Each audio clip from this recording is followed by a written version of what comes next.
each other until driving together up to Bloodgood Super Bowl party in my beat-up VW Bug with broken passenger window and no passenger seat or back seat in sub-zero temps going 60 miles an hour up I-90 to Buffalo Grove. No wonder you left with Vic and his new red Maserati, all my consumption aside. And suffice to say, that was the last time we ever saw each other, and pretty safe to presume that we'll never see each other again.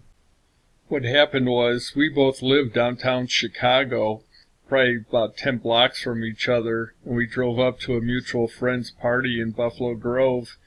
And then when we left, she left with a friend of ours in his new car, and we went down to see the Super Bowl party that was going on after the game, and that was literally the last time I ever saw her. I don't think we really spoke at all during the party, and we had a keg there, and I had probably a 32-ounce mug that I just swam in for most of the party, and that was about all she wrote for that evening. That was painfully stigmatizing, but moving on. While few know about some of this stuff, no one else in the world would even care. But it's been a haunting image ever since, having fallen into complete isolation now for a couple of years, which has provided secure insulation from the rest of the world. Having promised myself to try and keep this short, I just wanted to fill in some gaps for enlightenment's sake. While few know about some of this stuff, or even most of it, no one would really care, even now. But it's been a haunting image ever since. That's the freedom awarded from abandonment by others having heard so many rumors. Every aspect under character assassination yielded the bogus verdict that a polarizing mentality, if any of those contradicting stories were justifiably true, described a completely different person than what everyone knew on a daily basis. Ironically, the exact opposite of what occurred for Miles. His secret life was never exposed. I never had one. Position as a Al-Anon survivor at Evanston Women's Club, eventually becoming the president, who had married an engineer wino for 10 years. So, does it seem weird to have married someone where no emotional feelings existed? That proved to be a better game plan than first designed. Guaranteed, she and Brad did more Easter than the combined activities that decade of marital unbliss unmanifested. Still, living as a brother-sister act from Kentucky and West Virginia was tolerable. Well, she's from Indiana, I'm from Illinois, but beside the point. That is, until someone wanted to test the limits of fringe insanity by buying a house behind their spouse's back. While I was traveling on a field job in Mexico City only days after back surgery, she had borrowed $10,000 from her folks, but that wasn't the infuriating part.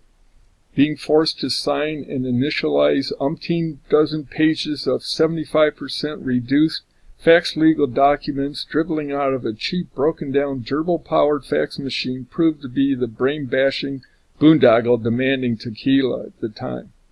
After a couple DUIs in our first separation, we decided abstinence was needed to simply confirm reviling a person while in sobriety was far more detrimental than when booze saved the communion.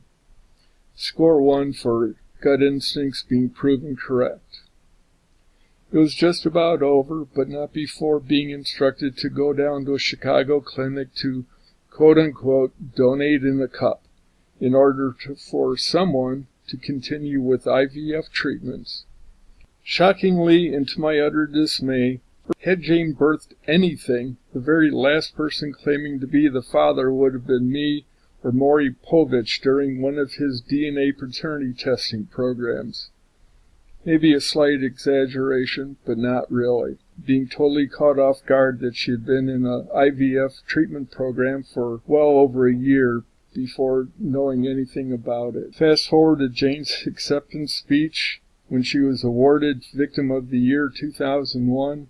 She claimed that alcoholism resulted in a person shooting blanks for years, whereas another version explains it as 15 minutes wasting at virtually the same smut at a fertility clinic that a pervert father hid at home growing up tends to negatively alter output. Sadly, any prior abortion or abortions never crossed people's mind. I'm not saying that anyone had them, but not saying they didn't. Thus, proverbial straws broke the strawman arguments, allowing a well-known college football coach's daughter to bloom into survivor sainthood at EWC. In a matter of months, no less, Jane was forced to resume the position of having to pay to play life. She quickly married a pop-up infelicis boyfriend attorney before refusing to forfeit her half of the house, purchased with 13 years of grueling work performing field evaluations.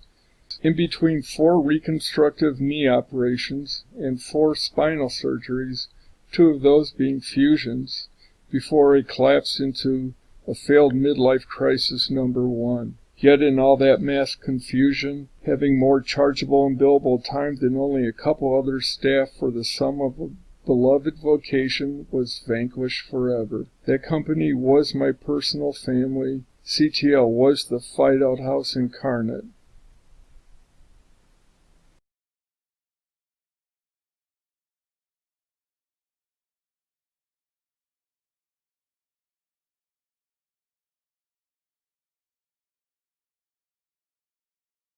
Anyway, another segue.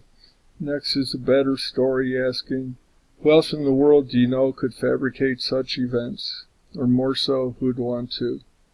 From 2003 to 2007, life not only became a non-stop Seinfeld episode dodging family lies and deceit, it escalated coincidental absurdity into the outer stratosphere of planet No Way. The easiest way to summarize what trying to tactically confront Miles with his past transgressions felt like: repeat bashing your head against a cinder block barge, pushing rope, trying to make it stop from ramming a dock going 5 knots. When Shauna has a career founded by these stories, you both got whiffs of the aftermath. And quickly, Shauna is Andrea's sister, who worked at the state's attorney's office in the sex crimes division, and she was lead chair for over 8 years, and now she's been elected a federal judge in Illinois, serving in the Illinois court. Then, just as fast as eternal Dinakami succumbed to a fellow sailor in the Chicago offshore racing circuit, became embroiled in another futile marriage, having a codependent spouse stealing pain meds while at home and while she was employed as an ER nurse. Then she got fired 3 times in 2 states, all before we overextended our nuptials. So you see, it'd be hypocritical to break up with someone having a dependency problem. Score 2 times infinity for personal integrity, but take away negative infinity for sheer stupidity. Her dad was an ex-Chicago cop union labor president on Social Security disability, who had lost his job after a dirty kill in the early 80s, allegedly. Not exactly the idle dinner chit-chat that everyone wants to confirm during the holidays, but bits and pieces put together certainly added up. Apparently, and Shauna may even know about the case, the FBI got involved, leading to a huge investigation among Chicago cops using excessive force detailed by a Sun-Times or Tribune report. A quick aside, Ms. X2, her name is Michelle, but went by Mickey 100% of the time. And a quick ironic tidbit is that my father's nickname was also Mickey. So having moved to Pentwater, Michigan, about 3-hour drive from Chicago during race season, had established a pseudo-okay life by 2005, despite increasing health issues when my lower back got really bad. I had completely renovated a crappy house, had 3 dogs, all lab rescues, and had just landed another career job, a startup position for an in-house consulting group at 90-plus satellite offices for Terracon International, one of the largest construction materials testing firms in the world. Yes, Shaw-like. And Andrea's brother worked at Shaw Construction in Chicago, and he was apparently in an effort to help me look for job and career opportunities in Chicago, and I ended up working for an equally large firm under the same kind of heading, under a very parallel situation. And then Thanksgiving 2007. Blam. I woke up after 5 days in a semi-comatose state. Eventually, I found a local cop, Randy, who ended up driving me to Muskegon to spend 9 days in the psych ward, the Looney Bin Laden, because no one could admit to what had happened. As it turns out, I tested positive for multiple drugs that only interacted with the prescribed pain meds I was taking. My father-in-law had spiked my coffee, encouraged by a daughter having a year-long affair while I was off in Chicago, gainfully employed by that so-called dream job. It seems Miles and Alan were too convincing for the Froberg family, as they claimed I had a long history of mental illness instead of orthopedic problems, and that sufficed for my involuntary admission into a psych ward. The Looney Bin Laden. Turns out it would have only been 3 nights, but ended up being erroneously diagnosed with herpes simplex encephalitis. And I was trying to keep this under 3 pages in the letter, and I managed that as poorly as the 2 prior failed midlife crises. An important note is that HSE is up to 90% fatal if left untreated, and by the time medical records began reflecting accurate conditions, I got booted out of the hospital for harassing who I called Dr. Quack, and I had tested positive for methadone, benzodiazepines, and Xanax on top of my prescribed pain meds, and I was on a muscle relaxer and taking sleep medication too. And I'm going to stop here because there's more, but this is a good break point, so I'll be back.